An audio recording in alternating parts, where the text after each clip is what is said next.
Hi friends, ఈ వీడియోలో మనము రోజువారీ రాశి ఫలాలలో మేషరాశి వారి గురించి తెలుసుకుందాం. అంతకన్నా ముందు చిన్న రిక్వెస్ట్ ఫ్రెండ్స్, ఈ వీడియో మొదటగా చూస్తున్నట్లయితే లైక్ చేయండి, షేర్ చేయండి, అలాగే సబ్స్క్రైబ్ చేయడం అసలు మర్చిపోవద్దు. మీ యొక్క సపోర్ట్ నాకెంతో అవసరం. ఇక మేషరాశి వారికి ఈరోజు చూసుకున్నట్లయితే ఆధ్యాత్మిక చింతన పెరుగుతుంది. దేవాలయాలను సందర్శిస్తారు.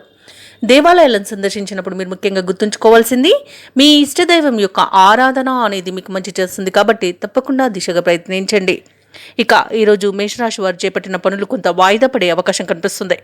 బంధువర్గంతోనూ స్వల్ప వివాదాలు ఏర్పడే అవకాశం కనిపిస్తున్నందున కొంత ప్రశాంతంగా ఉండడానికి ప్రయత్నించండి. ఇక వృత్తి వ్యాపారాలలో ఎవరైతే ఉన్నారో వారి యొక్క వ్యాపారాలు మందకొడిగా సాగుతాయి. ఇక మేషరాశి వారికి ఈరోజు అనారోగ్య సమస్యలు బాధించే అవకాశం ఉన్నందున ఔషధ సేవనం చేయండి. తగ్గకపోతే వైద్య సంప్రదింపులు మీకెంతో మేలు చేస్తుంది. అలాగే ఇంట బయట ఊహించని సమస్యలు అనేవి పెరిగే అవకాశం అయితే కనిపిస్తుంది.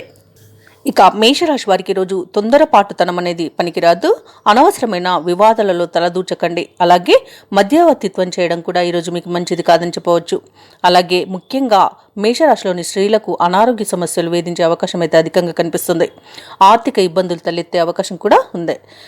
మొత్తానికి చూసుకుంటే మేషరాశి వారు ఈరోజు మౌనం పాటించడం ఎంతో మేలు చేస్తుంది. కుటుంబ తగాదాలు కూడా ఎక్కువగా కనిపిస్తున్నవి. ఇక ఈరోజు పెట్టుబడులు పెట్టడంలో కొంత ఆలోచించండి. షేర్ మార్కెట్లలో కూడా పెట్టుబడులు పెట్టే ముందు ఆలోచించి పెట్టండి.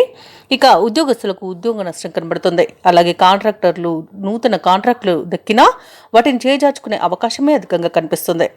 ఇక ఈరోజు ఎవరైతే దూర ప్రయాణాలు చేస్తున్నారో ఆ ప్రయాణాలను వాయిదా వేసుకోవడం మంచిది. ఎందుకంటే చిన్న చిన్న వాహన ప్రమాద సూచనలు కూడా కనబడుతున్నవి. ఇక వ్యవసాయదారులకు పంట నష్టం అనేది కనబడుతుంది.